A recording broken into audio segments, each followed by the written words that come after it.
সুপ্রিয় দর্শক, আমি দেবরায় দীপ্ত আপনাদের সবাইকে স্বাগত জানাচ্ছি সংবাদ প্রকাশের আজকের এই আয়োজনে আমরা আছি নারায়ণগঞ্জে এবং নারায়ণগঞ্জের এই বোসকেবিনে। এই বোসকেবিন এমন একটি জায়গা, যে জায়গাটি কলকাতার কফি হাউস, ঢাকার বিউটি বোর্ডিং কিংবা মধুর ক্যান্টিন এমন এক ঐতিহ্যবাহী জায়গা এই বোসকেবিন। এই বোসকেবিনের ইতিহাস সম্পর্কে জানবো, কেন এখনও এটি বিখ্যাত, এবং সবচেয়ে মজার ব্যাপার হচ্ছে এই বোসকেবিনে আসলে রাজনৈতিক দ্বন্দ্ব সবাই ভুলে যান, একসাথে চায়ের আড্ডায় মেতে ওঠেন। চলুন আজকে আমরা এই বোসকেবিনের ভিতরের দিকে যাই এবং জেনে নিই এর ইতিহাস এবং কেন এটি এখনো বিখ্যাত।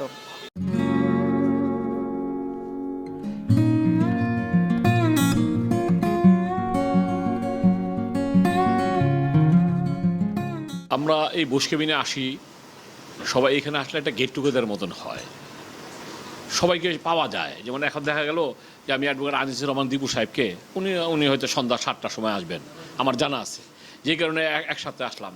আনিসুর রহমান দীপু সাহেবও জানে যে আসলে আসাদ ভাইকে গেলে পরে ওইখানে পাওয়া যাবে। এই জন্য এরকমই আপনার এক একজনের সাথে এক একটা সম্পৃক্ততার কারণে আসে। রাজনীতি যে এক একজন দল করে যায়, যা দল করে, যে যা আদর্শ বিলং করে সেইটা নিয়ে আসে। রাজনীতির মঞ্চে দাঁড়িয়ে একে অপরকে হয়তো তার আদর্শ বাস্তবায়নের করার জন্য যা বলা দরকার, যা করা দরকার তা করে, কিন্তু চায়ের টেবিলে আসলে পরে তারা একত্রে বৈশা। আমরা যখন বোসকেবিনে আমাদের মানে যাত্রা আসা, ইট ওয়াজ 1979। ওই সময় থেকে, তখন তো আমরা একদম তরুণ অথবা কৈশোর পেরিয়ে আমরা আসছি। তখন থেকে আমাদের বোসকেবিনে আমাদের আড্ডা, অথবা সকাল বিকালে যে আসাদ ভাই যে কথাগুলি বলল, আমি যদি চিন্তা করি একটা লোককে আমার দরকার, হ্যাঁ, তা আমি যে সন্ধ্যার সময় ভাই একটু কথা বলতে হবে, তো কোথায় বলবেন, একটু বোসকেবিনে আসেন। এখানে এটা একটা মিলন মেলা, মিলনের কেন্দ্রস্থল। এখানে সব বিভিন্ন শ্রেণী পেশার মানুষরা আসে। এখানে কোনো রাজনীতি নাই, এখানে কোনো রকম বিভেদ বিসম্বাদ নাই।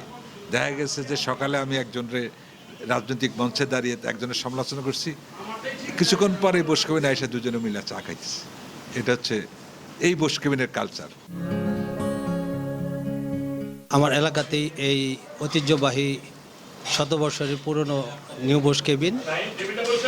বোসকেবিন আজকে একটা ঐতিহ্য নিয়ে ধরে আছে। সেটা হচ্ছে এখানে যেহেতু শতবর্ষের এই বোসকেবিন, এখানে বাংলাদেশ স্বাধীন হওয়ার পূর্বে তৎকালীন সময় নেতাজি সুভাষ বসু উনি আসছিলেন এখানে। তারপরে বঙ্গবন্ধু শেখ মুজিবুর রহমান আসছিলেন নারায়ণগঞ্জে তৎকালীন সময়ে রাজনৈতিক কর্মকাণ্ডের জন্য, এবং এখান থেকে লঞ্চ স্টিমারে করে উনি গোয়ালন্দ যেতেন। ওই সুবাদে উনি এই জায়গায় অনেক আসা যাওয়া করতেন। আর এখানে আরেকটা ঘটনা হচ্ছে, এই বোসকেবিনটা হচ্ছে একটা ঐতিহ্যবাহী রেস্টুরেন্ট। চায়ের জন্য সবাই আসে, শুধু চা না, এখানে আসলে একজন আরেকজনের সঙ্গে পরিচয় হয় এবং একজন আরেকজনকে দেখতে পারে। এবং শুধু তাই নয়, এখানে নারায়ণগঞ্জে যত রাজনৈতিক দল বলেন এবং শুভাকাঙ্ক্ষী বলেন এবং সুশীল সমাজ বলেন, সবারই এখানে আনাগোনা আছে। এবং বিভিন্ন সাংবাদিক দলও এখানে আসলে সবার সঙ্গে সবার একটা দেখা হয় এবং কথাও হয় এবং একটা সৌহার্দ্যপূর্ণ সম্পর্ক হয়। এটার জন্য এখানে আসা, যে যেখানেই থাক একবার হলেও এখানে এসে ঘুরে যান এবং এক কাপ চা খেয়ে যান আর কি।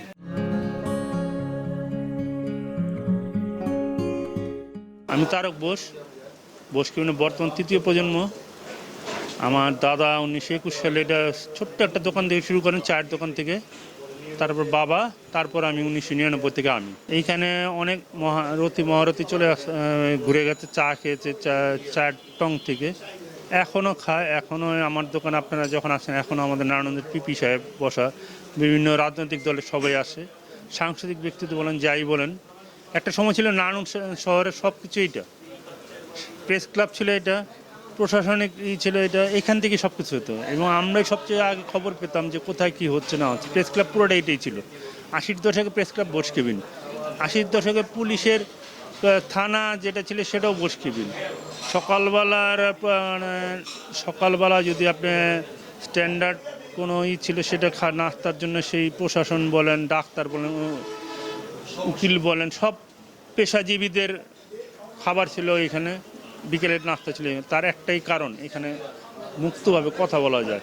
আর এখানে একটা সেন্টার পয়েন্ট, এখনও শহর বড় হয়ে গেছে, আর এক সময় এটা শহর ছোট ছিল যখন, তো এইটা সেন্টার পয়েন্ট ছিল, যার জন্য সবাই এটাকে ঠিকানা বলতো কোথায় আছেন, বসকিবিনাতে আসেন, এখানে চাও খেত, তার ব্যবসা হইতো। এই এক টেবিলে বসে অনেক অনেক বড় বড় ব্যবসা হয়েছে এই বসকিবিনে বসে। আওয়ামী লীগের জন্মস্থানে একটা জায়গা হলো নারায়ণগঞ্জ। আওয়ামী লীগ যদি যে সেই ক্ষেত্রে আওয়ামী লীগের প্রাক্তন, এখনকার কেউই না, কিন্তু প্রাক্তন যারা ছিল তারা মোটামুটি সবাই এখানে আসছে। সাংস্কৃতিক ব্যক্তিত্ব বলে যারা এখনও যারা বয়স্ক, আসাদুজ্জামান, ফৈজি ভাই, তারপর রাইসুল আসাদ, এদের জেনারেশনের যারা ছিল সবাই এসছে। মামুনুর রশিদ, এরা সবাই এসছে। খেলোয়াড়ি জীবনে অনেকেই এসছে।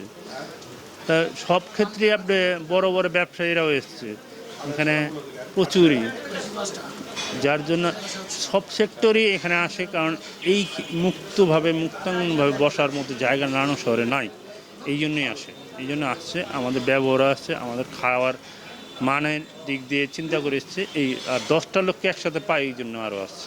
চা একটা আলাদা জিনিস। আমরা চা, আমাদের সাথে চা আমি জানি না, তবে আমার মনে হয় চা এখন আমাদের সাথে কেউ, আমাদের চায়ের কোয়ান্টিটি কমে গেছে, কিন্তু কোয়ালিটি এখন আগের মতোই যাচ্ছে। এটা ডিমের মামলেট, কাটলেট, যেটা নারায়ণ শহরে কোথাও নাই। কাটলেট কোথাও করি না। চিকেন ফ্রাই যেটা করি আমরা, সেইভাবে কেউ করে না। আমাদের যেই 3টা মানে টিফিনের জন্য কাটলেট, চিকেন ফ্রাই, চপ, এটা আপনি কোথাও পাবেন না। এই 3টা আইটেম কোথাও পাবেন না। এই জন্য আর ডিম আর চা, এই জন্য আমাদের জন্য কাছে আসে। আর একটা জিনিস হলো, দুপুরের লাঞ্চ আওয়ার আমাদের খুব অল্প সময় আর খুব অল্প জিনিস, তো আমরা সব জিনিসই লাইট করি, যাতে মানুষের খেয়ে দ্বিতীয়বার আসে। দ্বিতীয়বার না আসে এরকম কোনো খাবার আমরা করি না, এই জন্য আমাদের কাছে আসে। মেনলি এখন চা, কাটলেট, চিকেন ফ্রাই, চপ, এগুলির জন্যই আসে।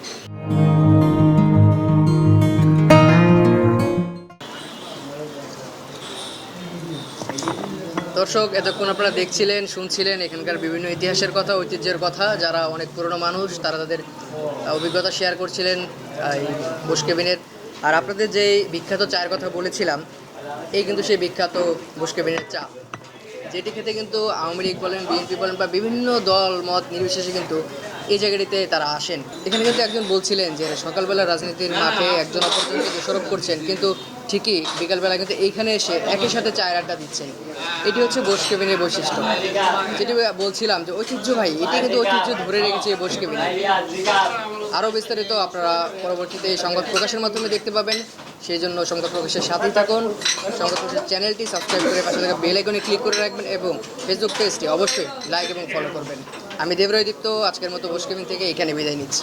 ধন্যবাদ। সংবাদ, ফিচার ও অনুষ্ঠানের জন্য ভিজিট করুন সংবাদ প্রকাশের ওয়েবসাইট এবং যুক্ত থাকুন ফেসবুক পেজ ও ইউটিউব চ্যানেলের সঙ্গে।